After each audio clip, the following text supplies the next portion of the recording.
Movie की शुरुआत होती है और हम 21 साल की लड़की को देखते हैं जिसका नाम एना था। एना यूनिवर्सिटी में पढ़ती है और उसकी एक रूममेट भी है जिसका नाम केट है। केट यूनिवर्सिटी के न्यूज़पेपर्स के लिए आर्टिकल्स लिखती है। एक दिन जब केट की तबीयत ठीक नहीं थी और उसे क्रिस्टिन ग्रे, जो काफ़ी अमीर है, उसका इंटरव्यू लेने जाना था, इसलिए केट उसकी जगह एना को इंटरव्यू लेने भेजती है। एना अच्छे से तैयार होकर क्रिस्टिन के ऑफिस पहुंचती है। तब वो ऑफिस देखकर नर्वस हो जाती है क्योंकि ये एक शानदार ऑफिस था, इसलिए एना थोड़ी घबराई हुई थी। एना ऑफिस में जाकर क्रिस्टिन का इंटरव्यू स्टार्ट करती है और उससे कुछ अजीब सवाल पूछती है। वो जो भी सवाल पूछ रही थी वो सब पेपर में देखकर पूछ रही थी क्योंकि क्रिस्टिन का इंटरव्यू केट को लेना था, पर उसकी तबीयत ठीक नहीं थी, इसलिए केट ने ही ये लिख कर दिया था। क्रिस्टिन सारे सवालों का आंसर नहीं देता। फिर क्रिस्टिन एना से कहता है कि तुम ऐसे सवाल क्यों नहीं पूछती जो तुम जानना चाहती हो। फिर क्रिस्टिन और एना बात कर रहे होते हैं। तब उस ऑफिस की सेक्रेटरी वहाँ पर आती है और कहती है, सर आपकी अगली मीटिंग का टाइम हो गया। लेकिन अब क्रिस्टिन को भी एना के साथ बात करके अच्छा लग रहा था और उसे एना के बारे में और भी जानना था, इसलिए वो अगली मीटिंग को कैंसिल करवा देता है। जिसके बाद क्रिस्टिन एना से पूछता है कि तुम क्या करती हो। तब एना कहती है, मैं कॉलेज के फाइनल ईयर में हूँ और ग्रेजुएशन खत्म करके मैं सिएटल में शिफ्ट होना चाहती हूँ। यही सुनकर क्रिस्टिन एना को उसकी कंपनी में जॉब ऑफर करता है, लेकिन एना मना कर देती है। फिर इंटरव्यू खत्म करके एना यहाँ से जा रही थी, तब क्रिस्टिन उसे वो पेपर ले लेता है जिसमें सारे सवाल लिखे हुए थे। एना जब घर आती है और वो कुछ बोले उससे पहले ही केट कहती है कि तुमने बहुत अच्छा काम किया है, जिससे एना शॉक में रह जाती है। फिर उसे पता चलता है कि क्रिस्टिन ने सारे सवालों के जवाब केट को ईमेल कर दिए थे। केट एना से पूछती है कि क्रिस्टिन तुम्हें कैसा लगा, तो एना कहती है वो काफ़ी अच्छा और समझदार था। आगे के सीन में एना कॉलेज के साथ साथ पार्ट टाइम जॉब भी करती है। एक दिन जब एना वहाँ पर काम कर रही थी, तभी अचानक से क्रिस्टिन वहाँ पर कुछ सामान खरीदने आता है। फिर एना उसकी हेल्प करती है और दोनों बात कर रहे होते हैं। तब एना क्रिस्टिन को थैंक्स कहती है क्योंकि क्रिस्टिन ने केट के सारे सवालों के आंसर दिए थे। एना ये भी कहती है कि न्यूज़ में देने के लिए केट के पास आपका एक भी फोटो नहीं है। तब क्रिस्टिन अपना नंबर एना को देता है और कहता है कि फोटोज के लिए मुझे कल कॉल करना। फिर अगले दिन एना, केट और उसका एक दोस्त क्रिस्टिन की फोटोज खींचने जाते हैं। जिसके बाद एना और क्रिस्टिन कॉफ़ी पीने जाते हैं। फिर वो आपस में बात करते हैं। तब हमें पता चलता है कि अब धीरे धीरे दोनों एक दूसरे को लाइक करने लगे हैं। फिर वो दोनों यहाँ से जाने लगते हैं। तब एना उसको पूछती है कि क्या तुमने कभी अपने लाइफ पार्टनर के बारे में सोचा है। तो क्रिस्टिन कहता है, मैंने अभी इसके बारे में नहीं सोचा। क्रिस्टिन एना से कहता है कि अब हमें नहीं मिलना चाहिए। एना ये सुनकर चौंक जाती है और क्रिस्टिन को बाय कहकर चली जाती है। दूसरे दिन केट एना से कहती है कि आज रात हम पार्टी में जा रहे हैं। रात को पार्टी में एना बहुत ही ड्रिंक कर लेती है। तब उसके फ़ोन में क्रिस्टिन का कॉल आता है। जब दोनों कॉल पे बात कर रहे होते हैं तब क्रिस्टिन को पता चल जाता है कि एना ने बहुत ड्रिंक की हुई है। तो क्रिस्टिन एना से कहता है, तुम कहाँ पर हो। तब एना उसे क्लब का एड्रेस देती है। फिर केट का दोस्त एना के नशे में होने का फ़ायदा उठाता है और उसे किस करने की कोशिश करता है। तभी वहाँ पर क्रिस्टिन आ जाता है और उसे धक्का देके दूर करता है, जिसके बाद वो एना को अपने साथ ले जाता है। दूसरे दिन जब एना को होश आता है तब वो एक होटल के रूम में होती है और क्रिस्टिन भी वहाँ पर था, लेकिन उनके बीच रात को कुछ नहीं हुआ था। जिसके बाद एना कहती है कि तुमने मेरे घर पे इतनी महंगी किताबें क्यों भेजी थी। तब क्रिस्टिन कहता है कि मैं तुम्हें सॉरी बोलना चाहता था। तो एना कहती है किस लिए।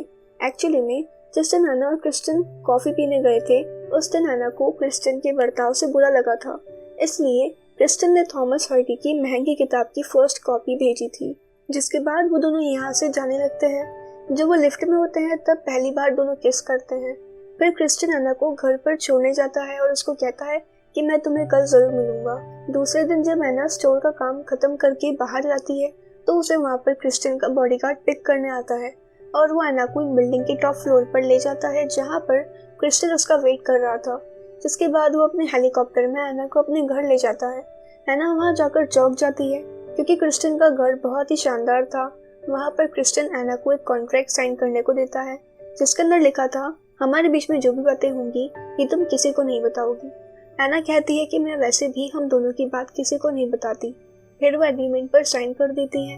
एना क्रिस्टिन से कहती है कि क्या तुम मुझसे प्यार करते हो। तब क्रिस्टिन कहता है, मैं किसी से प्यार नहीं करता, मैं सिर्फ लड़कियों के फिजिकली क्लोज चाहता हूँ। जिसके बाद वो एना को एक डार्क रूम में ले जाता है जहाँ पर बहुत सारे सेक्सुअल और BDSM टॉयज होते हैं। एना जब इसके बारे में पूछती है कि ये सब क्या है, तब क्रिस्टियन कहता है मैं डोमिनेंट हूँ, और वो चाहता था कि एना उसे खुश करे। वो एना से कहता है अगर तुमने मुझे खुश कर दिया तो मैं तुम्हें इनाम दूंगा। एना ने कहा कि मैं तुम्हें खुश नहीं कर पाई तो तब क्रिस्टियन ने कहा तुम्हें सजा मिलेगी। फिर क्रिस्टियन एना को एक कमरा दिखाता है। वो कहता है कि अगर तुमने मुझे खुश कर दिया तो ये कमरा तुम्हारा होगा। तब एना उसको पूछती है कि फिर हम दोनों यहाँ पर साथ में सोएंगे। तो क्रिस्टियन एना से कहता है कि मैं कभी किसी के साथ नहीं सोता। क्रिस्टियन ये भी कहता है कि इससे पहले तुम्हें एक और कॉन्ट्रैक्ट पर साइन करना पड़ेगा जिसमें बहुत सारी शर्तें होंगी। अगर तुम्हें वो सारी शर्तें मंजूर होंगी तभी हम आगे बढ़ेंगे। फिर एना क्रिस्टियन को बताती है कि मैं पहले कभी किसी के साथ इंटीमेट नहीं हुई।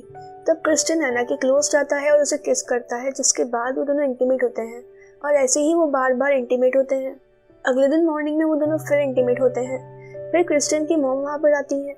उसकी मॉम एना से मिलकर बहुत ही खुश हो जाती है क्योंकि इसके पहले उसने क्रिस्टियन को किसी भी लड़की के साथ नहीं देखा। जब वो यहाँ से जा रही थी तब वो एना को डिनर के लिए इनवाइट करती है। क्रिस्टियन की मॉम के यहाँ से जाने के बाद एना उन सारी शर्तों को मानने से मना कर देती है और क्रिस्टियन से कहती है कि मुझे घर पर ड्रॉप कर दो। जिसके बाद क्रिस्टियन एना को घर छोड़ने जाता है। तब रास्ते में वो कार को रोक लेता है और एना से कहता है कि जब मैं 15 साल का था तब मैं पहली बार मेरी मॉम की दोस्त के साथ इंटीमेट हुआ था। घर पर पहुंचने के बाद वो एना को एक कॉन्ट्रैक्ट देता है और उसे कहता है कि इसे रीड कर लेना। आगे के सीन में हम देखते हैं कि क्रिस्टियन एना को गिफ्ट्स भेजता रहता है क्योंकि वो चाहता था कि एना कॉन्ट्रैक्ट साइन कर दे। एना जब भी फ्री होती है तब उस कॉन्ट्रैक्ट को रीड करती है। इस कॉन्ट्रैक्ट में बहुत ही अजीब और दर्द भरी शर्तें होती हैं। इसमें यह भी लिखा होता है कि अगर तुम कॉन्ट्रैक्ट पर साइन करती हो तो तुम किसी और के साथ इंटीमेट नहीं हो सकती।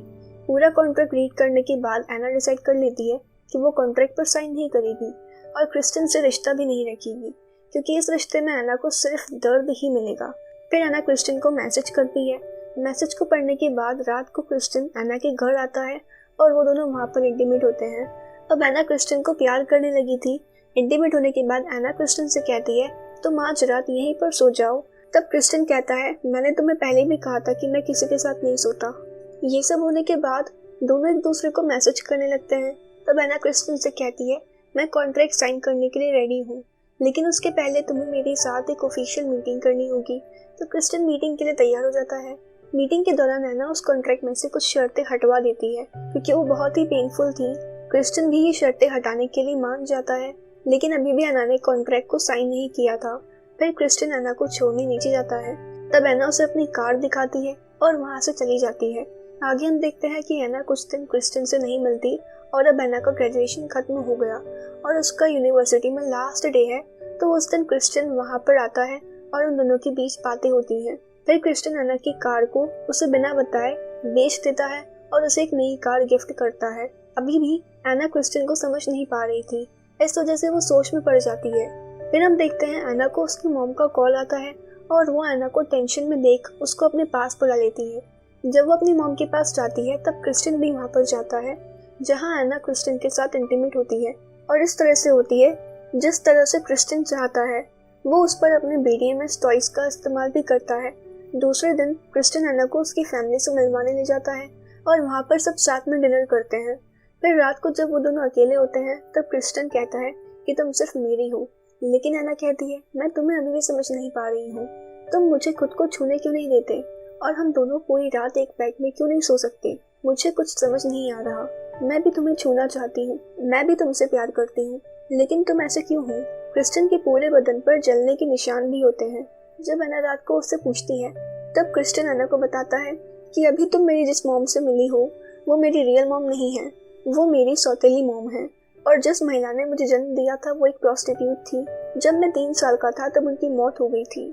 अब एना की ग्रेजुएशन तो खत्म हो गई थी, इसलिए वो हमेशा के लिए उसकी मॉम के पास जा रही है। एना के चले जाने के बाद क्रिस्टियन उसे बहुत मिस करता है और एना को भी क्रिस्टियन की बहुत याद आ रही थी। तभी एक दिन क्रिस्टियन एना से मिलने उसके घर पहुंच जाता है। फिर वहाँ पर दोनों बहुत ही मजे करते हैं और क्रिस्टियन एना को अपने प्राइवेट प्लेन में सैर भी करवाता है। तब क्रिस्टियन को उसके ऑफिस से कॉल आता है, इसलिए उसे वापस जाना पड़ता है। क्रिस्टियन के जाने के दूसरे दिन एना भी सिएटल जाती है और क्रिस्टियन से मिलती है, जिसके बाद वो दोनों फिर से इंटीमेट होते हैं, वो भी जैसे क्रिस्टियन चाहता था वैसे। एना क्रिस्टियन से कहती है कि आज फिर से तुमने मुझे छूने नहीं दिया, मैं तुमसे प्यार करती हूँ और मैं भी तुमको छूना चाहती हूँ, लेकिन क्रिस्टियन उसे छूने नहीं देता।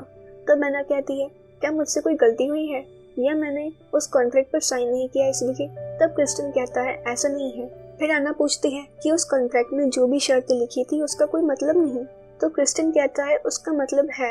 एना कहती है तुम मुझे दर्द क्यों पहुंचाना चाहते हो? तब क्रिस्टन कहता है मैं ऐसा ही हूँ, मुझे ये सारी चीजें अच्छी लगती हैं। ये सुनकर एना को गुस्सा आता है और वो क्रिस्टन से कहती है तुम्हें ये सब करने में मजा आता है तो मैं पनिशमेंट के लिए तैयार हूँ, तुम मुझे पनिशमेंट दो। फिर क्रिस्टन एना को डार्क रूम में ले जाता है और एना को जोर जोर से मारता है। तब एना को सच में बहुत दर्द होता है, जिसके बाद वो एना के पास आने की कोशिश करता है। तब एना उसको मना कर देती है और कहती है तुम्हें ये सब करके अच्छा लगता है ना, तो और करो। ये सुनने के बाद क्रिस्टन के पास कोई आंसर नहीं था। दूसरे दिन एना अपनी मॉम के पास वापस जा रही होती है। तब क्रिस्टन उसको रोकने की कोशिश करता है लेकिन एना उसकी एक नहीं सुनती और अपनी मॉम के पास चली जाती है। यहाँ से दोनों अलग हो जाते हैं और इस मूवी का अंत यही हो जाता है।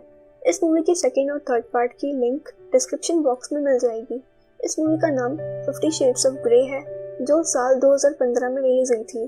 बाकी आपको कैसी लगी ये मूवी हमें कमेंट करके ज़रूर बताना और ऐसे ही मूवीज़ के एक्सप्लेनेशन देखने के लिए इस चैनल को सब्सक्राइब कर देना। बाय।